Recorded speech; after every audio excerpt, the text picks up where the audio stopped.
जीवन में संघर्ष के महत्व को दर्शाते हुए रामधारी सिंह दिनकर कहते हैं कि वाटिका और वन एक नहीं, वाटिका और वन एक नहीं, आराम और रण एक नहीं। वर्षा अंधड़ आतप अखंड, पौरुष के हैं साधन प्रचंड। वन में प्रसून तो खिलते हैं, बागों में साल न मिलते हैं। और अंत में वो लिखते हैं कि तू स्वयं तेज भयकारी है, तू स्वयं तेज भयकारी है, क्या कर सकती चिंगारी है। दोस्तों, इस जीवन में अगर आपको आगे बढ़ना है तो मुश्किलों का सामना करना ही पड़ेगा और इसका कोई भी शॉर्टकट नहीं होता है। अगर आप ये चाहते हैं कि आपके जीवन में केवल सुख आए और आपको लोग कुछ भी ना कहें, विपरीत परिस्थितियों का सामना आपको करना ही ना पड़े, तो इसका मतलब कि आपके लिए उन्नति के द्वार बंद हैं। नमस्कार दोस्तों, स्वागत है आप सभी का स्टडी विज्ञान प्रकाश में। देखिए, यहाँ पर जो पहली खबर है पीसीएस नोटिफिकेशन के बारे में है और पीसीएस में उम्र सीमा में छूट के बारे में भी बात कही जा रही है। कांस्टेबल भर्ती के लिए 1200 पदों पर विज्ञापन जारी होने जा रहा है। साथ ही साथ शिक्षा मित्रों का एक महासम्मेलन लखनऊ में चल रहा है, उस पर भी एक कवरेज है। और शिक्षा मित्र प्रकरण कब से शुरू हुआ और क्या चल रहा है, इस पर भी चर्चा होगी। साथ ही साथ कंडक्टर भर्ती के लिए 400 पदों पर आवेदन चल रहे हैं, लास्ट डेट बहुत ही निकट है। तो ये आज के मुख्य आपके हेडलाइंस हैं। चलिए शुरू करते हैं।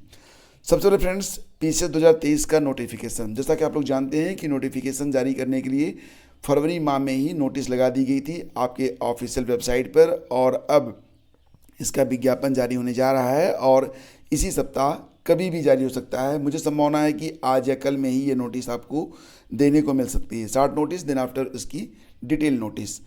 तो देखो, यहाँ पर अभी क्या हुआ था कि एसडीएम और डिप्टी एसपी के पद जो थे उसके लिए रिक्त पदों की संख्या के बारे में अधियाचन प्राप्त नहीं हुआ था, लेकिन अब अधियाचन मिल चुका है। पदों की संख्या अभी कम है लेकिन आगे बढ़ेगी। अभी तक तो जो पद हैं मात्र 93 पद हैं, लेकिन एक बात ध्यान रखिएगा कि प्रारंभिक परीक्षा से पहले पहले जितने भी पदों के लिए अधियाचन मिलता है वो सब ऐड हो जाते हैं। ऐसा ही होता है कि जब आपके लिए प्रारंभिक परीक्षा हो रही होती है तो कई गुना पद जो होते हैं वो बढ़ जाते हैं। मतलब शुरुआत में पदों की संख्या कम रहती है, लेकिन बाद में जब परीक्षा होती है तो पद जो होते हैं वो 400-500 के आसपास पहुंच जाते हैं। इस बार भी पदों की संख्या इतनी रहने वाली है बिकॉज ऑफ वीडियो के बहुत सारे पद हैं जो कि रिक्त हैं। वीडियो नहीं, बीडीओ, ब्लॉक डेवलपमेंट ऑफिसर, तो उसके लिए भी जो पद हैं वो भी इस बार ऐड होंगे। तो मिला जुला के 500 के आसपास पदों की संख्या रह सकती है।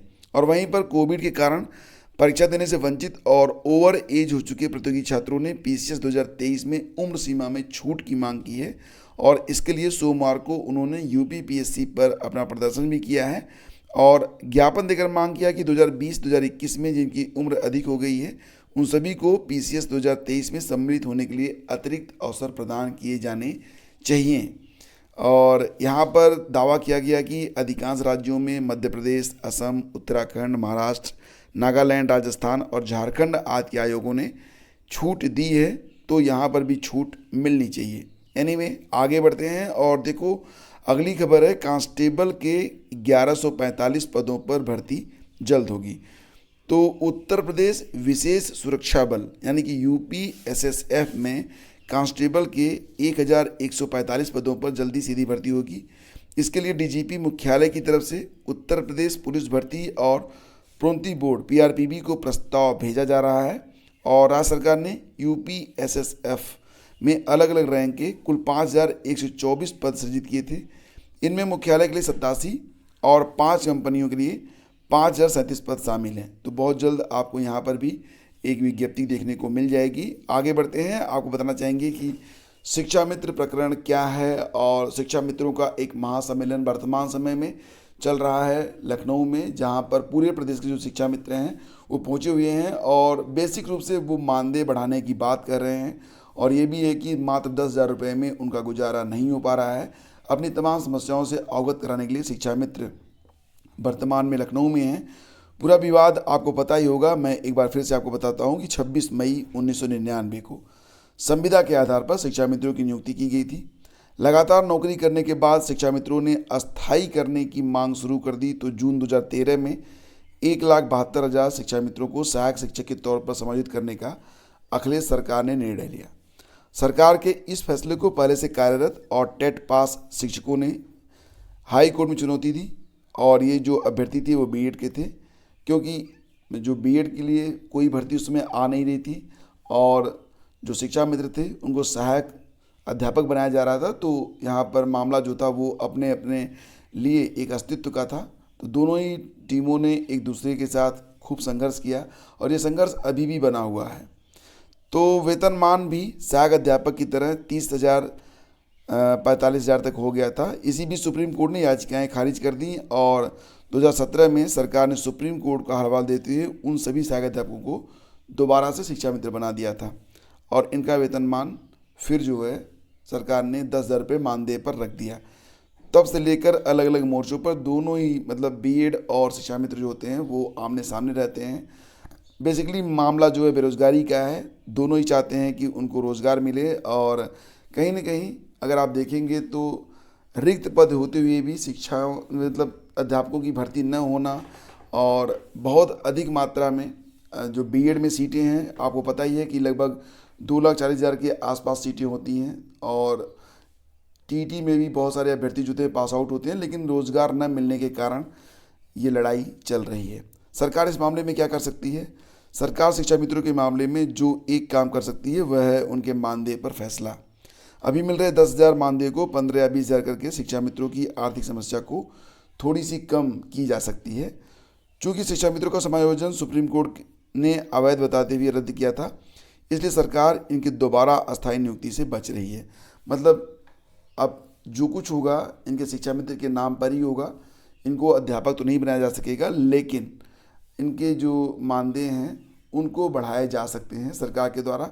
और यहाँ पर इसीलिए जो शिक्षा मित्र हैं वर्तमान में लखनऊ में अपना महासम्मेलन यानी कि धरना प्रदर्शन कर रहे हैं। लगभग 1 लाख शिक्षा मित्रों का जो विशाल जमावड़ा इसमें लखनऊ में चल रहा है। तो फ्रेंड्स, ये थी आज की न्यूज़ और आगे बढ़ते हैं। तो देखो यहाँ पर एक खबर और भी है और जो कि आपके लिए हो सकता है कि काम की हो। उत्तर प्रदेश राज्य सड़क परिवहन निगम यूपी एसआरटीसी ने कंडक्टर पदों पर बम्पर भर्ती निकाली है। इस भर्ती के माध्यम से कुल 406 पदों को भरा जाएगा। जो भी उम्मीदवार इन कंडक्टर के पदों पर अप्लाई करना चाहते हैं वो लोग sevayojan.up.nic.in पर जाकर विजिट कर सकते हैं। उम्मीदवार सबसे पहले खुद को रजिस्टर करें, उसके बाद लॉगिन कर अपना फॉर्म भरें। आपको जानकारी दे दें कि ये भर्तियां यूपी रोडवेज भर्ती बस्ती संत कबीर नगर जैसे जगहों के लिए निकाली गई है। उम्मीदवार 23 फरवरी 2023 तक अपना एप्लीकेशन फॉर्म भर सकते हैं और कुल मिला के आपको पता ही होगा कि 406 पद हैं। इंपॉर्टेंट डेट 23 फरवरी लास्ट डेट है। और इस पर जो शैक्षिक योग्यता है वो क्या है? तो 12वीं पास, ठीक है। और किसी भी स्ट्रीम के उम्मीदवार इस वैकेंसी के लिए आवेदन कर सकते हैं। इसके साथ ही उम्मीदवार के पास कंप्यूटर कॉम्पिटेंसी सर्टिफिकेट होना भी आवश्यक है। और योग्यता के विषय में अधिक जानकारी प्राप्त करने के लिए आप लोग वैकेंसी की जो डिटेल है उसको चेक कर सकते हैं। उम्र सीमा 18 से 40 साल के बीच में। आरक्षित वर्ग को उम्र सीमा में छूट भी मिल रही है। और देखो फ्रेंड्स, मोबाइल से फॉर्म भरने के लिए सबसे बड़ी समस्या होती है कि आपकी जो फ़ोटो होती है, वो सिग्नेचर होता है, उसको निर्धारित साइज में लेकर आना। तो इसके लिए एक वीडियो मैंने कल अपलोड किया था। 2 मिनट में आप अपने फ़ोटो और सिग्नेचर को रीसाइज कर सकते हैं और ये जानकारी आपके लिए हमेशा काम आएगी। तो इसको आप लोग देख लीजिएगा, लिंक वीडियो के डिस्क्रिप्शन में है। कल मैंने आपको OTR फॉर्म के बारे में और उसकी इम्पोर्टेंस के बारे में, साथ साथ step by step form filling के बारे में पूरी जानकारी एक वीडियो के माध्यम से दी थी। तो वो भी आप देख सकते हैं। और देखो फ्रेंड्स, अब आपकी जो परीक्षाएं हैं वो बहुत ही तेज़ी से आपके पास आएंगी। समय आपके पास बिल्कुल नहीं है। सबसे इम्पोर्टेंट आपका करंट अफेयर है। खासतौर से जो लोग UPPSC, PCS, खंड शिक्षा अधिकारी, RO आदि की तैयारी कर रहे हैं, तो इसके लिए आप लोग करंट अफेयर की तैयारी लगातार करते रहें। अगर आपके पास करंट अफेयर का नोट्स नहीं है तो आप ये नोट्स यूज करिए। बाज़ार में मिलने वाले सभी नोट्स से ये नोट्स बहुत अधिक बेहतर है। बिल्कुल टू दी पॉइंट है। आपका समय बहुत कम लगेगा और कोई भी टॉपिक आपका छूटेगा नहीं। हर टॉपिक को यहाँ पर कवर किया गया है और ये नोट्स आपके लिए बहुत ही यूज़फुल है। चाहे आप KVS की तैयारी कर रहे हो, चाहे खंड शिक्षा अधिकारी की, RO वीडियो, UPPSC, PCS या फिर SSC, कोई भी परीक्षा हो। तो इसके लिए आप लोग डिस्क्रिप्शन चेक कर सकते हैं। Thank you so much. Have a great day. जय हिंद।